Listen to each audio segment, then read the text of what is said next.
Hey, my name is Ethan. I'm 29. 3 months ago, I was just another delivery driver dropping off late night food orders. Then, at 2 a.m., standing on a marble doorstep in the rain, an elegant woman in silk pajamas whispered, "Stay a minute.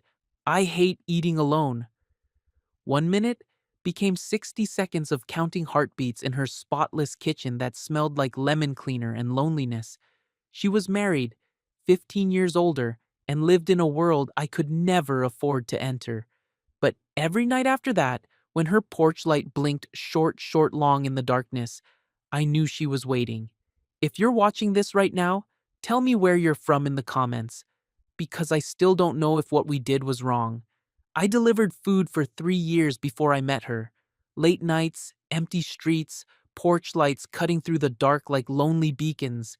You learn the rhythm of a sleeping city, the hum of refrigerators through thin walls, the tick of clocks in houses where someone's lying awake. I was 29, driving a delivery truck that leaked oil in 3 different spots. During the day, I fixed things. Leaky faucets, squeaky hinges, whatever kept me above water. At night, I carried bags of hot food to people who couldn't sleep. That's how I found myself on Maple Ridge at 2:07 a.m., rain tapping against my windshield like fingers on glass. The houses up there, they weren't houses. They were statements, marble driveways, gates that whispered shut, doorbell cameras that probably cost more than my truck. The order was simple: garlic noodles from Chen's. Address: 1247 Maple Ridge. Customer note: leave at door. I parked under a streetlight that buzzed like a dying insect, grabbed the bag. Still warm, grease spots bleeding through the paper. The porch light hummed above a door that could have belonged to a magazine cover. I set the bag down on marble that felt cold even through my work gloves. Turned to leave. Wait. The word was so soft I almost missed it. The door had cracked open maybe 3 inches. I could see part of a face. Pale skin, dark hair, pulled back, eyes that looked like they hadn't slept in weeks. "You can stay a minute," she said. "I hate eating alone." I should have said no, should have muttered something about company policy and walked back to my truck. But there was something in her voice, this quiet desperation that I recognized, the sound of someone drowning in their own perfect life. "Just a minute," I said. She opened the door wider. I stepped inside, keeping my courier bag on my shoulder, my boots on the mat. The smell hit me first. Lemon cleaner and something underneath it. Loneliness, maybe, the kind that soaks into expensive furniture and stays. The kitchen was bigger than my entire studio apartment. White marble, stainless steel that gleamed under soft lights. She was wearing silk pajamas under a gray cardigan, her feet bare against the cold tile. Beautiful in that way that money can't buy. The kind that comes from good bones and careful living. She microwaved the noodles while I stood there like a statue. The hum of the machine filled the silence. On the wall, a clock ticked off seconds with the precision of a heartbeat. She sat at the counter. I remained standing, hands clasped behind my back. We watched the second hand sweep around the clock face. 60 seconds, she said, taking 2 small bites. "That's all?" I nodded. Didn't ask her name. Didn't tell her mine. Just stood there breathing in the lemon smell and watching her shoulders relax for the first time since I'd walked in. When my phone buzzed, 60 seconds, exactly, I stepped back toward the door. "Thank you," she whispered. The door closed with a soft click. The porch light went dark as I walked to my truck, hands shaking just enough to make starting the engine difficult. I sat there for maybe 5 minutes, trying to figure out what had just happened. Then, I drove home to my studio above Mike's repair shop, where the radiator clanged all night and the sirens from the highway never quite stopped. But I couldn't stop thinking about those 60 seconds, the way she'd counted them like they were precious, the way her face had changed when she wasn't alone anymore. Morning came hard. 5 hours of sleep, then the sound of Mike starting up the air compressor downstairs. I made coffee with water that tasted like rust and checked my phone for handyman jobs. That's when I saw the flyer I'd printed last month. E-Coal Repairs. Quick fixes, fair prices. I remember driving up to Maple Ridge on a Tuesday afternoon, looking at a mansion with iron gates. The owner had wanted quotes for cabinet work. I'd knocked twice, gotten no answer, left the flyer in the door. 1247 Maple Ridge, the same address. Leo found me around sunset leaning against my truck in the delivery depot parking lot. Leo Vargas, 30 years old, built like a linebacker, the only guy I knew who could make jokes about everything and still mean every word he said. "You look like hell," he said, climbing out of his own truck. "Late night? Normal night?" "Right." He lit a cigarette, squinted at me through the smoke. "You know Isla Park, that fitness blogger who lives on Ridge Street? She's been posting about some mysterious car that shows up at 2 a.m., says she's keeping the neighborhood safe." My stomach dropped. So? So maybe stick to the east side for a while. Rich people have too much time and too many cameras. I nodded like I was listening, but I was already thinking about tonight's routes, wondering if there would be another order, wondering if the porch light would be on. It was. 1:55 a.m. I drove past slow, windows down, rain still tapping against the roof. The light glowed steady and warm. No blinking, no signal, just a quiet invitation hanging in the dark. I didn't stop, just noted it and kept driving. But at 2:03, my phone buzzed with a new order. Same address, same noodles, customer note, leave at door. This time, when I knocked, she opened immediately, like she'd been waiting by the window. "1 minute," she said, setting a phone timer on the counter. I stepped inside. She was more composed this time, hair brushed, cardigan buttoned properly, but her eyes still had that hollow look, the kind you get when you're living someone else's life. I noticed the family portraits then, professional photos in silver frames, her and a man in expensive suits, shaking hands with politicians, cutting ribbons at charity events. He was handsome in that polished way, the kind of handsome that came with dental work and personal trainers. And I recognized this house now, not just from the address, but from that afternoon when I'd tried to bid on cabinet work. She was the client who hadn't answered the door. "You put in an estimate," she said, following my gaze to a stack of papers on the counter. "Last month, for the kitchen cabinets. You didn't answer." "I was busy." She sat down, unwrapped the noodles. "I'm always busy during the day." I stayed standing, she sat eating. The timer ticked down like a countdown to something neither of us understood yet. When it hit 60 seconds, she looked up. "Thank you." The door closed. The porch light dimmed. I drove home with questions I couldn't ask and answers I didn't want to know. The next evening, I was at Miller Hardware buying screws when my truck decided to die. Just stopped running in the parking lot like it had finally given up on life. I spent 20 minutes under the hood with zip ties and electrical tape, making repairs that should have been embarrassing but were just Tuesday. Leo found me there around 11, grease on my hands, tools scattered across the asphalt. "You need a new truck," he said. "I need a lot of things. You need to stop delivering to rich neighborhoods at 2 a.m. I looked at him. "What's that supposed to mean?" "Means I've been doing this job for 5 years. I know what trouble looks like."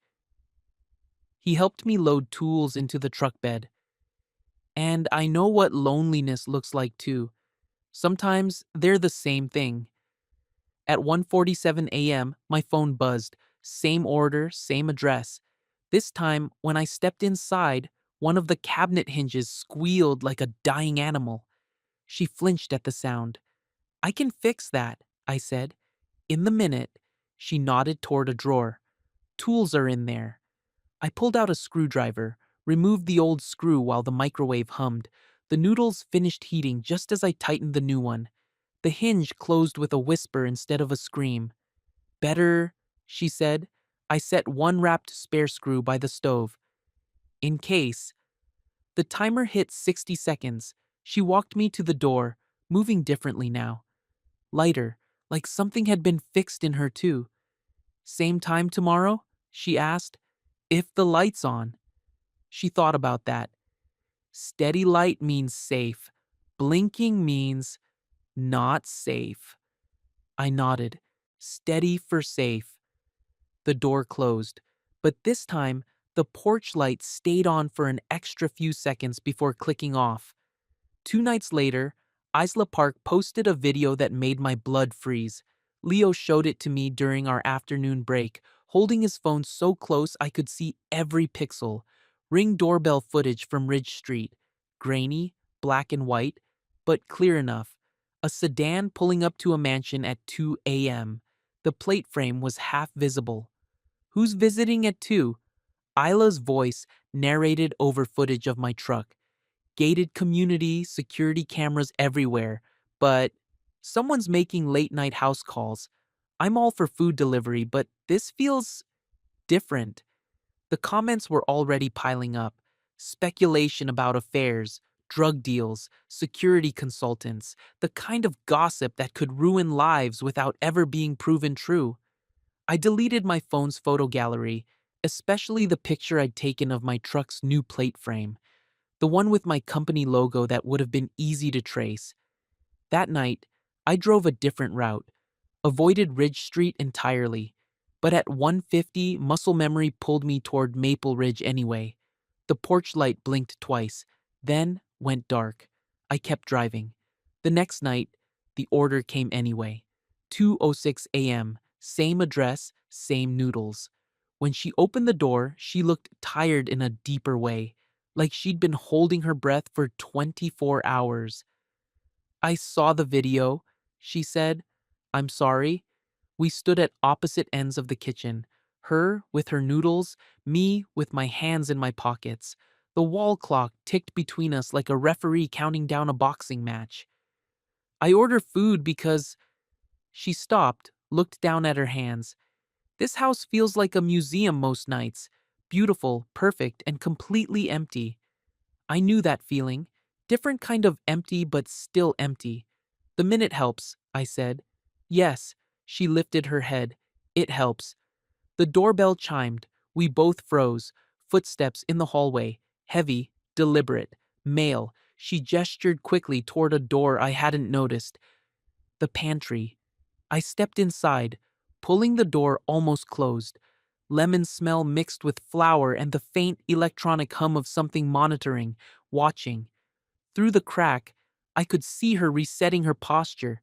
Casual, like she'd just been getting water. The footsteps got closer. Babe? A man's voice, deep, assured. Alarm went off? Cleaning service? False alarm, she said. Motion sensor's been sensitive lately. I'll call the company tomorrow. Already handled it. The footsteps retreated. Water ran in the kitchen sink.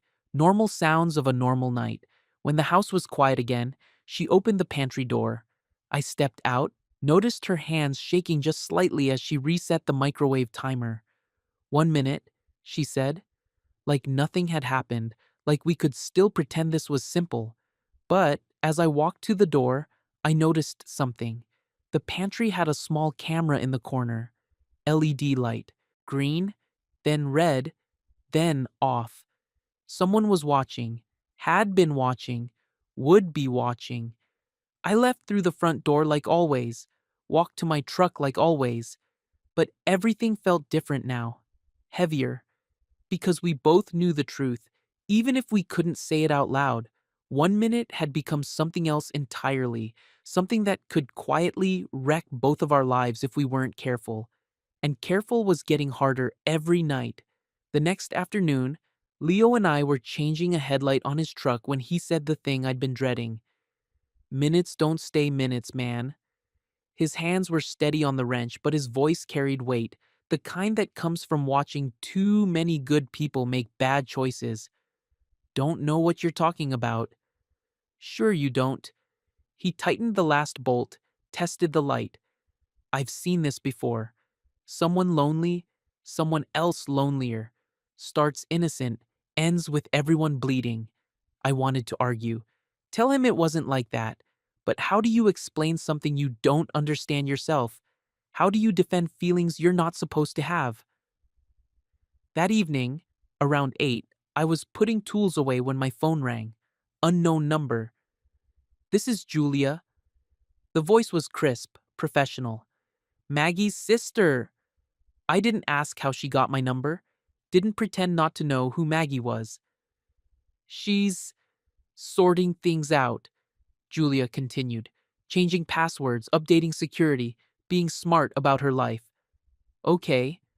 I'm not calling to threaten you. I'm calling to thank you. That surprised me. For what? For not making it worse. A pause. Yet, the line went dead. I stared at the phone for 5 minutes, then drove home without checking any routes that went near Maple Ridge. But at 1:40 a.m., habit pulled me toward that part of town anyway.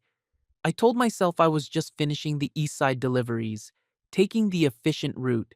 The porch light was steady, warm, waiting. My phone stayed silent.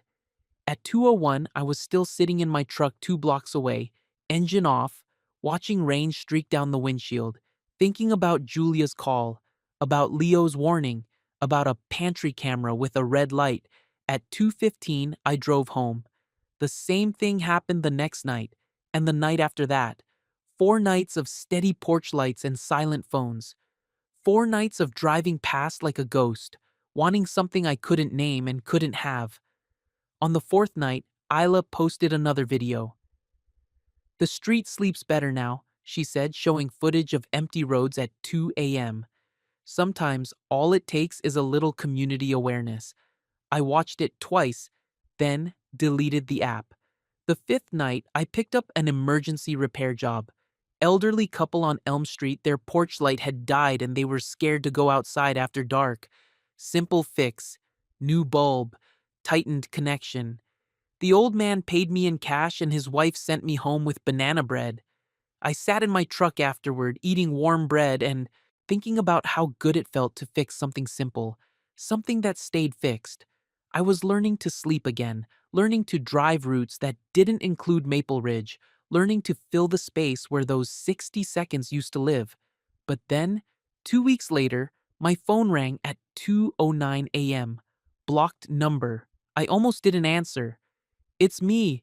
Her voice was different, steadier, like she'd been practicing what to say. The cameras are reset, she said. Pantry's unplugged. Card statements look normal now. Cash only, no app orders. I sat up in bed. And? If there's a light, it's just a minute. Rare, clean, no evidence. I looked out my window at the empty street. When?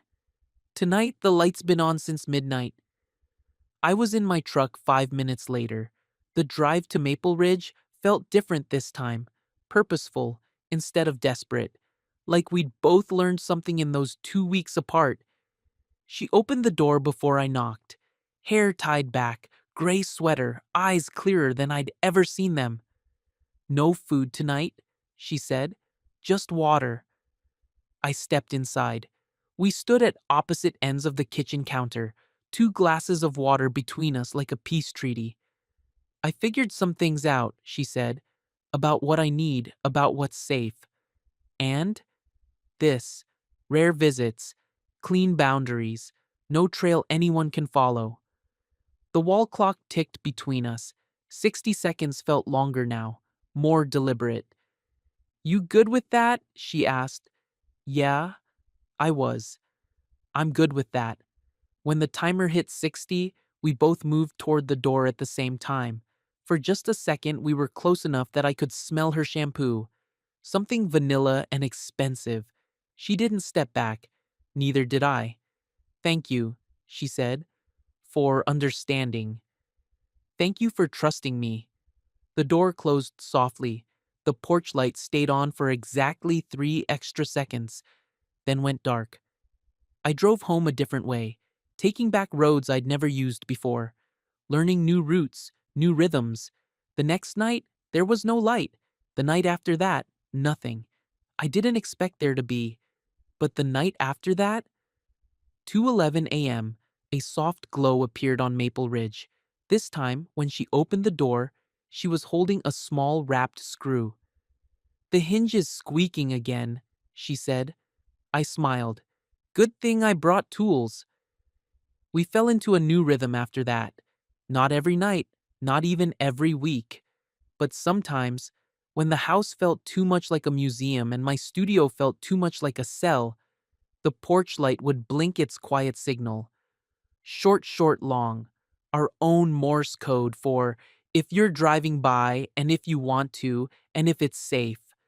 I learned to read those lights like a language, learned to drive past when they weren't there, learned to show up when they were, carrying nothing but time and the tools to fix whatever was squeaking in her perfect life. We never talked about her husband, never talked about the future, never talked about what we were doing or why it mattered so much. But every 60 seconds we stole felt more real than anything else in our carefully separate worlds, more honest than the charity galas in her photos or the handyman flyers in my truck. Some nights she would tell me about the foundation she ran, scholarships for kids who couldn't afford college. I would tell her about the repair jobs that mattered, fixing porches for people who couldn't afford contractors, replacing locks for women who needed to feel safe. Small kindnesses we did when nobody was watching, the parts of our lives that felt most like ourselves. Other nights we just stood there in comfortable silence, listening to the refrigerator hum and the clock tick, learning that sometimes the most intimate thing you can do is exist quietly in the same space as another person. The screw became our token. She would hold it when something needed fixing. I would leave a new one when the job was done. A tiny reminder that some things could be repaired, that some squeaks could be silenced. 3 months in, Daniel started working later. Maggie mentioned it casually, the way you mention weather. More dinner meetings, more overnight trips. I fixed a cabinet door that had been sticking. Must be nice, having the house to yourself. It is, she paused. And it isn't. I understood. Loneliness was complicated when you were married to someone who felt like a stranger. 6 months in, Isla moved to a different neighborhood, posted a goodbye video about finding a community that values privacy over content. The street felt safer after that, quieter, but we kept our rules anyway. Cash only, no patterns, no evidence, porch light codes, and careful timing and the kind of boundaries that kept secrets safe, because we both knew this couldn't last forever. Everything beautiful was temporary, everything perfect had cracks. But for now, for these stolen minutes in a kitchen that smelled like lemon cleaner and possibility, it was enough. More than enough. It was everything. Sometimes love isn't about having someone. Sometimes it's about knowing they exist. Knowing that in a world full of strangers, there's one person who sees you clearly and chooses to stay, even if staying has to look like leaving, even if forever has to look like 60 seconds at a time. The last time I saw her was on a Tuesday. 2:13 a.m. Rain against the windows and that familiar hum of the refrigerator keeping time. She opened the door in her gray sweater and bare feet, hair loose around her shoulders, eyes tired but content. "No food tonight," she said. "Just wanted to see if you were still driving this way." Still driving this way. We stood in her kitchen counting seconds like we were counting heartbeats, like each tick of the clock was proof we were still alive. When the timer hit 60, she walked me to the door but didn't open it right away. "Some nights," she said, "I think about what would happen if we met somewhere else. Some other time." Yeah? Different lives, different ages, different everything. I thought about that, about parallel worlds where timing was kinder and choices were simpler. "Maybe we did," I said. "Maybe in those lives, we got more than minutes." She smiled. The first real smile I'd ever seen from her. Maybe we did. The door opened. I stepped out into the rain. Behind me, the porch light held steady for 3 beats, then went dark. I drove home through empty streets, windshield wipers keeping rhythm with my thoughts, thinking about the difference between love and possession, between wanting someone and wanting them to be happy, between 60 seconds and forever. Some nights the porch light still blinks, short, long in the darkness, a question mark hanging in expensive air. Some nights I drive a different route, letting her have her peace, but some nights, when the rain sounds right and the roads are empty and I need to remember that beauty exists in impossible places, I find myself on Maple Ridge at 2 a.m., counting seconds in a kitchen that smells like home. Because some things don't need forever to matter. Some things don't need promises to be real. Sometimes 1 minute, stolen carefully from a sleeping world, is enough to keep two people human. Sometimes that's everything. Some nights, a single minute is the difference between going numb and staying human.